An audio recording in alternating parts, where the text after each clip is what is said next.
Cerita ini bermula saat Rudy mendapatkan tawaran sebuah pekerjaan baru di Pulau Dewata, Bali. Saat itu, Rudy pun langsung menanyakan kejelasan tentang pekerjaan apa yang akan dia jalani selama berada di Pulau Bali. Secara singkat, Rudy dijelaskan akan bekerja sebagai driver ojek online di Pulau Bali. Tanpa berpikir panjang, Rudy langsung bergegas menuju ke Pulau Bali. Di sana, Rudy sudah ditunggu oleh temannya. Ia disediakan kos guna sebagai tempat tinggal Rudy selama berada di Bali. Sesampainya di Bali, Rudy tidak langsung bekerja. Ia harus menjalani berbagai tahap tes hingga akhirnya ia lolos dan bisa bekerja sebagai driver ojek online di salah satu perusahaan. Seminggu berlalu, Rudy masih saja belum memutuskan untuk bekerja. Di sana, Rudy hanya berkeliling Denpasar sembari menghafalkan ruas-ruas jalan di sana. Setelah hafal, Rudy memulai pekerjaannya dengan mengantar salah satu mahasiswa dari universitas di sana. Lanjut, setelah itu Rudy mulai terbiasa dengan pekerjaan barunya itu. Hingga suatu ketika Rudy mendapatkan orderan makanan, di mana orderan tersebut berjumlah sangat banyak. Setelah makanan selesai dipesan, Rudy pun akhirnya langsung bergegas mengantarkan makanan itu ke tempat tujuan.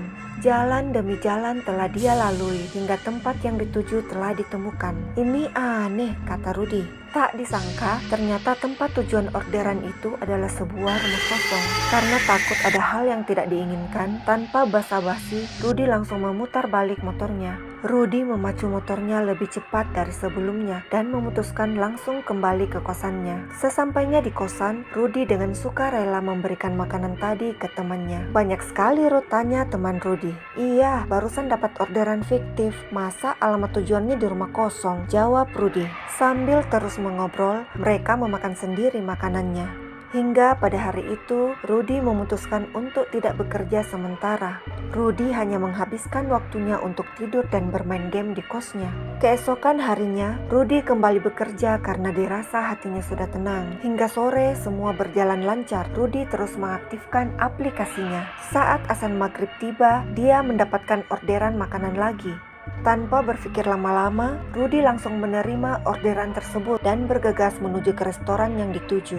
Setelah makanan selesai dibuat, Rudy pun berangkat menuju ke tempat tujuan yang dimana ia harus masuk ke daerah perumahan elit. Di perumahan tersebut, banyak rumah yang berukuran besar dan megah. Sebelum masuk, Rudy meminta izin terlebih dahulu ke security setempat. Pak, permisi, minta izin mau mengantarkan makanan di sana, kata Rudy. Baik mas, langsung ke sana aja, jawab sekuritinya. Rudy pun langsung berangkat ke sana. Alamat tujuan sudah ketemu. Rudy turun dari sepedanya.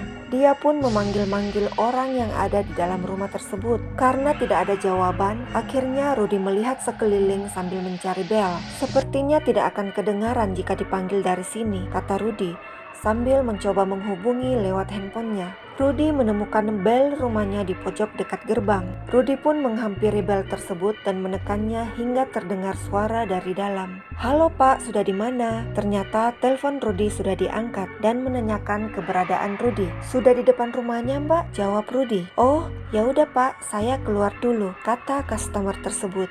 Akhirnya Rudy mencoba menunggu. Tidak lama Rudy menunggu karena pemilik rumah sudah keluar. Wanita cantik sekitar umur 20-an memakai kaos lengan pendek dan hot pants. Mbak Cici ya? Tanya Rudy. Iya mas, ini uangnya, jawab Cici.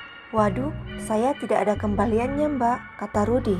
Loh, ya udah kalau gitu saya ambil uang pas dulu ya mas, jawab Cici. Sebelum Cici kembali, Rudy memberikan makanannya agar sekalian dibawa masuk oleh Cici. Tunggu sebentar ya mas, kata Cici sambil berjalan kembali masuk ke rumahnya.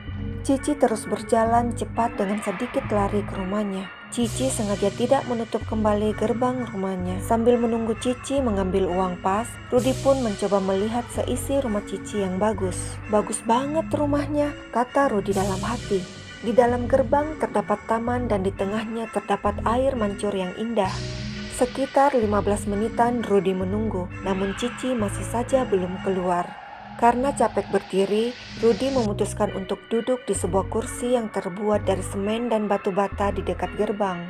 Lama Rudy menunggu, hampir sudah sekitar 30 menit, hingga akhirnya Rudy memutuskan untuk memanggil Cici dari luar gerbangnya.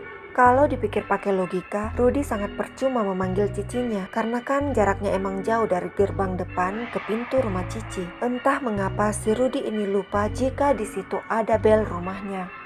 Saat Rudy memanggil-manggil si Cici, tiba-tiba dikagetkan oleh security yang menepuk pundaknya. "Mas, ngapain manggil-manggil orang di dalam sana?" tanya Pak Security. Sambil menoleh ke arah Pak Security tadi, Rudy menjawab, "Mbak Cici pesan makanan lewat ojol, Pak." "Sebentar Mas, sini dulu," kata Pak Security itu.